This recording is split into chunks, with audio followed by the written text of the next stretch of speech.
Have you guys heard of all of the problems associated with overpopulation? Like lack of food, lack of fuel, lack of space, my global warming, and all of that? Well, Christian apologist inspiring philosophy has a great idea. He thinks humanity should get these problems even faster. Don't you think that's great?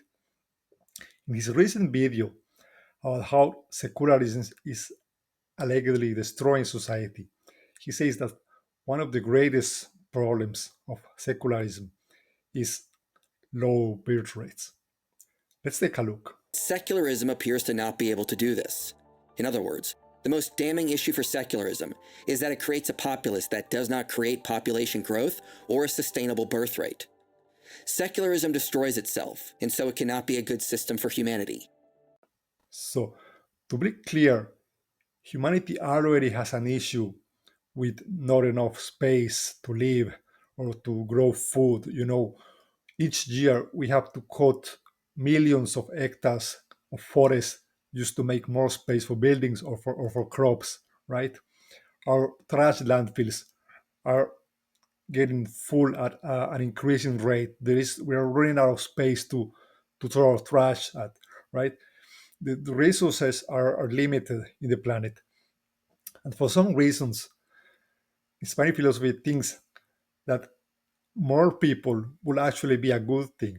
You know, I don't get it. Lawrence Krauss had a great response to this in his debate with Michael in Modern Day Debate. Let's take a look. The notion that somehow we don't have a self-sustainable society. When I was your age, the population of the world was about 3.5 billion. The population of the world is 7 billion right now. We seem to be doing a pretty good job of producing babies. Yeah, so as you can see, the population in the world, the total population, is actually increasing, not decreasing. The last thing this planet needs is more and more people consuming resources. And you know, this whole mm, this whole birth rate issue, if we were going to stillman it, his argument, okay, what's one of the problems of lower birth rates? Well, the issue is that in 20 or 30 years or 50 years, there will be a labor problem. There will be no young people around to do the labor needed to keep the economy floating, right? And you will be like 80 years old, and you will not be able to do that labor, right? But I think this is not a big problem because immigration will probably take care of that. We already see that in modern societies. And another reason why I don't think this is a big problem is because it is something that Scott Adams calls a slow moving problem. The idea is that the problem comes so gradually and so slowly that humanity as a whole has time to react to it. So if we start seeing that, okay, the lack of people starts becoming an actual problem, governments will simply pay people to to have more children or something like that. Humanity will solve this problem. Another thing, for example, AI, which has had an explosive development over the past years, has a great potential to take over a lot of the labor right now that is done in areas such as customer service or teaching or stuff like that. A lot of the intellectual work being done, it will probably can be done by an AI in 10 years or 20 years, right? So it will release a lot of the labor and free it up so it can go to other areas where labor is needed, right? Assuming that's even a problem, I don't really think that's a problem long term, given how technology works. So yeah, I don't think this is a big issue. So what are other things that Hispanic philosophy says in his video? Another issue is the issue of volunteer work. Apparently, if in a secular society we have less people volunteering. Numerous studies show that religiosity is associated with more volunteering and charitable giving to religious and non-religious organizations. Yeah, but what are these volunteers, what are these religious volunteers actually doing? Because many of them are doing things like handing out these Bible flyers. So it's like if if the amount of volunteers gets reduced, it's like, oh my God, who's gonna handle all these flyers? Well, it doesn't matter, right? To be more accurate, how much is labor is actually done by volunteers as a percentage of the total labor? It's really not that much. I looked it up, and it's maybe around 1% of the GDP, right? I keep this in mind. We only see a reduction of volunteer work in secular society. We don't see a full elimination of it. The reduction is very little. According to Hispanic philosophy himself, it is actually only about 23%, right?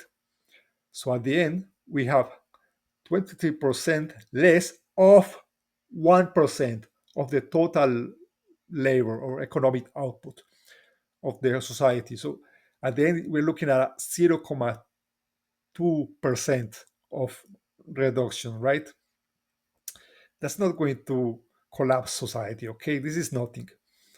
And one important point here is how much of that 0.2% was going to go to religious activities anyway, like handing out Bible flyers or taking care of the local church or whatever, because secularists will say that in the secular worldview, this work was unnecessary, right? So it was a waste of resources anyway. So we have to actually, if we're going to be rigorous and compare worldviews, we have to keep in mind that all of the people that are employed by religion, like all the priests, all the pastors, and so on, in the secular worldview, this is actually a waste of resources because we consider that unnecessary, right? So if this didn't exist, these people would be doing other labor, which will increase the GDP and probably counteract the problem that arises because less people are volunteering, right? So this doesn't matter. And a third point he brings up is about how religion allegedly leads to a higher mental well-being and less depression rates and so on. Research that mostly pulls from sample sizes of Christians has demonstrated that religiosity is positively associated with lower levels of depression and suicide. What he doesn't tell us is that this difference is actually very little. This is what I found in my own research. I'm just going to quote myself from a video I made before. First of all, this association is not even that strong. The study says that religiosity is associated with slightly lower rates of depression, so it's not like this is a big thing. Second, Michael simply happened to pick one of many possible things one could analyze. What if I picked something else, such as caring for the environment? This study explores the question of who cares more for the environment, atheists or religious people? And their conclusion is that religious people are less committed to the environment and climate change, and that atheism positively affects recycling and climate change identity. Another study showed that atheists are more likely to support stronger environmental regulation. So yeah, this isn't very much really. To end this video, I want to show you a great comparison. If you look at the places in the world with where people are the most secular, and then you look at the places of the world with higher well-being and where you actually places you actually want to live in, you will notice a very strong positive correlation. Let's take a look. People like Michael, who argue that secularism is bad for society, will find it very hard to explain the juxtaposition of these two graphics. This is just some meme I found on Facebook. It says, most peaceful countries, but it also works with countries with better education, higher income, better health, etc. So if I wanted to correlate secularism with positive things, I could probably do it in a million ways. So yeah, if secularism is so bad for society, how come the most secular societies tend to be better than the other ones, right?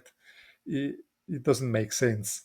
If you want to go into more detail on this, the channel Mindful Living has a great refutation of Hispanic philosophy points in this area. The guy has a master's degree in social sciences, and he does a great in-depth look at the studies that Michael cites and shows why they are fallacious. It's very good. Anyway, that's all I had to say on this. Thank you for watching. Please like and subscribe to the channel. Also, please support me on Patreon and see you next time. Bye.